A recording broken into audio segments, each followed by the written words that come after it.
आपल्या पिकाचा सर्वांगीण विकास व्हावं असं प्रत्येक शेतकऱ्याला वाटत असतं, त्यामुळे ते वेगवेगळी खते आपल्या शेतामध्ये टाकत असतो। एकूण 17 अन्नद्रव्याची गरज आपल्या पिकाला असते आणि त्यापैकी मुख्य अन्नद्रव्य, दुय्यम अन्नद्रव्य आणि मायक्रोन्यूट्रन असे हे 3 विभागामध्ये विभागले गेलेले आहे। आज आपण मायक्रोन्यूट्रन किती महत्त्वाचे आहे, त्याचा वापर कसा करायचा, त्याचबरोबर मायक्रोन्यूट्रन वापरायचे का नाही वापरायचे तर कोणत्या अवस्थेमध्ये वापरायचे व किती प्रमाणात वापरायचे याबद्दल आजच्या व्हिडिओमध्ये सविस्तर माहिती देण्यात आलेली आहे। मित्रांनो, व्हिडिओच्या शेवटी मी मायक्रोन्यूट्रन वापरताना कोणती काळजी घ्यायला पाहिजे ह्या गोष्टी सांगणार आहे, त्यामुळे व्हिडिओ शेवटपर्यंत बघा आणि चॅनल नवीन असाल तर चॅनल सबस्क्राइब करा। सूक्ष्म अन्नद्रव्ये ही फार कमी लागतात, पण 100% लागतातच।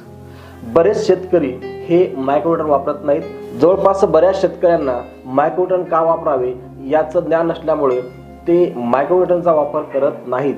त्यामुळे होतं काय की एखाद्या जरी अन्नद्रव्याची कमतरता पडली तर झाडाची लाईफ सायकल पूर्ण होण्यास अडथळा येतो आणि एक जरी मायक्रोन्यूट्रन कमी पडलं तर वेगवेगळ्या रोगाला झाड बळी पडत असतं आणि हे झाड जेव्हा बळी पडतं तेव्हा शेतकऱ्याला फवारणीशिवाय दुसरा पर्याय नसतो। तो वेगवेगळी औषधे, टॉनिक हे फवारत असतो, त्यामुळे त्याचा पैसा, वेळ, श्रम ह्या सगळ्या गोष्टीचा त्रास होत असतो। मित्रांनो, मायक्रोन्यूट्रनचा जर व्यवस्थित आपण वापर केला तर आपल्या पिकाला रोग येतच नाही, कारण रोग येण्यासाठी कुठल्या तरी अन्नद्रव्याची कमतरता असणं हे मुख्य कारण असतं आणि मायक्रोन्यूट्रन हे हार्मोन्स बॅलन्स करण्याचं काम करतात।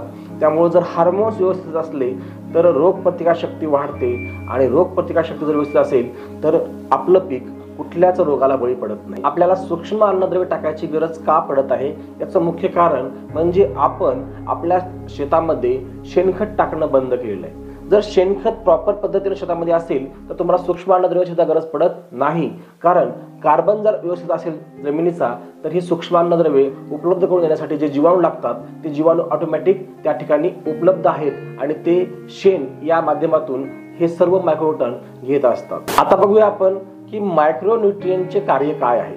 बघा, एकाचं आपल्याला महत्त्व समजून घेणं गरजेचं आहे।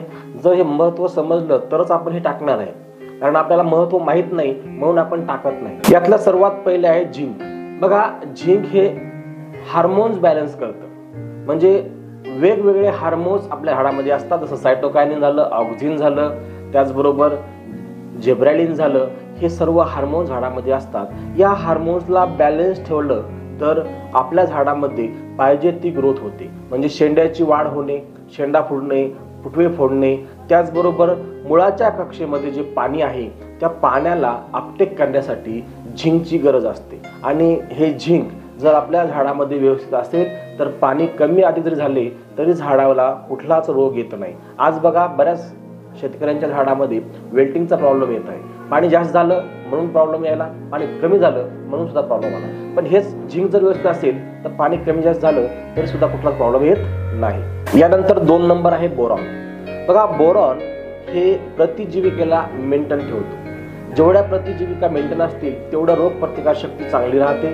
झाडामध्ये जे हानिकारक बॅक्टेरिया आहेत तो बॅक्टेरिया नष्ट करण्यासाठी प्रतिजीविकेचं काम असतं, याला बॅलन्स ठेवण्याचं काम हे बोरॉन करत असतं। बघा, यामध्ये फूल निर्मिती करणे, परागीकरण करणे, फुलांचं रूपांतर फळामध्ये करणे आणि फळ सेट करणे हे काम बोरॉनचं आहे।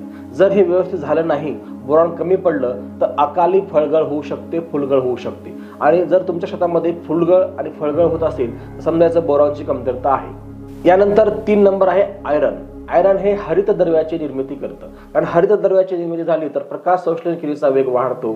जर प्रकाश संश्लेषण क्रियेचा वेग वाढला तर श्वसन संस्था ही सुद्धा क्रियाशील होते आणि श्वसन क्रिया जर व्यवस्थित झाली तर झाडाची सर्वांगीण वाढ आणि विकास होत असतो। यानंतर मॅग्नेनीज। बघा, हे मॅग्नेनीज काय करतं, अँटीबॉडीज तयार करतं, म्हणजे रोग प्रतिकार शक्ती वाढवण्यासाठी अँटीबॉडीजची गरज असते, त्या तयार करण्याचं काम हे मॅग्नेनीज करत असतं। मित्रांनो, प्रथिनांची वाढ करणे आणि झाडामध्ये संजीविके तयार करणे हे मुख्य कार्य या मॅग्नेनीजचं असतं आणि यामुळं जेवढी प्रथिनाची संख्या वाढेल तेवढं झाड लसलसीत होत असतं आणि झाड ग्रोथ करत असतं। यानंतर 5 नंबर आहे कॉपर। कॉपर हे फळांवर जास्त काम करतं, त्यामध्ये फळांची चव, म्हणजे जर गोड फळ असेल तर गोडी, आंबट फळ असेल तर आंबट, या सर्व गोष्टी कॉपरवर अवलंबून असतात। त्याचबरोबर फळाची शायनिंग, चकाकी, आकार, वजन ह्या सगळ्या गोष्टी कॉपर मेंटेन करत असतं, म्हणून आपल्याला कॉपर देणं गरजेचं आहे। यानंतर मॉलिब्डेनम हे 6 नंबरचा मॉलिक्यूल आहे आणि याचं मुख्य काम काय की कच्चा नायट्रोजन पचवून पोटॅशियम आणि कॅल्शियमची कक्षा रुंदावणे हे याचं मुख्य कार्य आहे। त्याचबरोबर जमिनीमध्ये असलेले नत्र स्थिर करणारे जीवाणू जसं रायझोबियम, अझोटोबॅक्टर यासारखे जे नत्र स्थिर करणारे जीवाणू आहेत त्यांच्या क्रियाशीलतेमध्ये वाढ करणे, त्याला ऍक्टिव्ह करण्याचं काम हे मॉलिब्डेनम करत असतं। त्यामुळे काय होतं की नत्र हा स्थिर केला जातो, म्हणून आपल्या झाडाला कधीच नत्र कमी पडत नाही। म्हणजे बघा ह्या सगळ्या मायक्रोन्यूट्रनचा आपल्या NPK शी रिलेटेड आहे। जसं की मॉलिब्डेनम काय करतं, नत्र स्थिर करण्याला मदत करतं, झिंक काय करतं, पोटॅश स्थिर करण्याला मदत करतं। असे वेगवेगळे हे जे मायक्रोन्यूट्रन आहेत हे सगळे NPK ला मदत करत असतात। म्हणजे जर आपल्याला NPK व्यवस्थित मेंटेन करायचे असेल तर मायक्रोन्यूट्रन असणं गरजेचं आहे। त्याचबरोबर दुय्यम अन्नद्रव्य जर आपल्याला मेंटेन ठेवायचे असेल तर ही सूक्ष्म अन्नद्रव्य जवळ असणं गरजेचं आहे किंवा झाडाच्या सानिध्यात असणं गरजेचं आहे। यानंतर पाहूया की सूक्ष्म अन्नद्रव्य कधी वापरायची आणि वापरताना कोणती काळजी घ्यायची।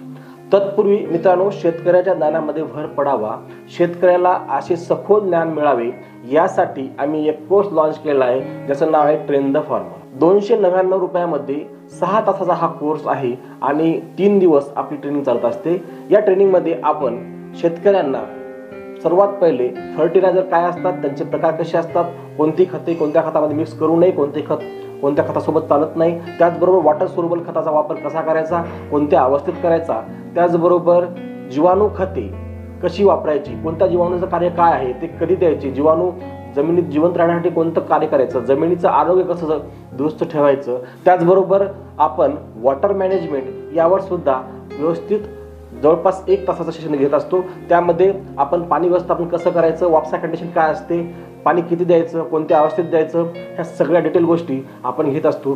त्याचबरोबर चुनखडी व्यवस्थापन सुद्धा आपण या ट्रेनिंगमध्ये घेत असतो। असा जवळपास 6 तासाचा कोर्स आम्ही लॉन्च केलेला आहे। ज्यांना या कोर्सला जॉईन करायचे त्यांनी खाली दिलेल्या नंबरवर हाय करा, मी त्याला डिटेल पाठवेन।